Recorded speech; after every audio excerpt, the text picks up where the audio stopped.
ఇవాళ రేపు తెలియక చాలా మంది చేస్తున్న ఉపవాసములు కావు.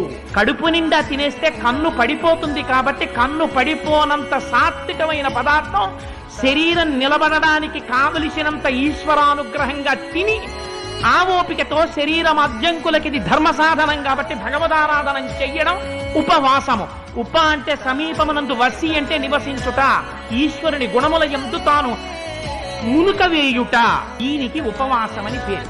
ఇవాళ రేపు ఉపవాసం అంటే ఎంత భ్రష్టు పట్టిందంటే ఒళ్ళు ఊగిపోతున్నా, ఒంటి నిండా షుగర్ ఉన్నా అలా ఉండకరా చచ్చిపోతామని డాక్టర్ చెప్పినా భగవంతుడి పేరు చెప్పి తినకపోవడం పెద్ద సర్టిఫికెట్ అయిపోయింది.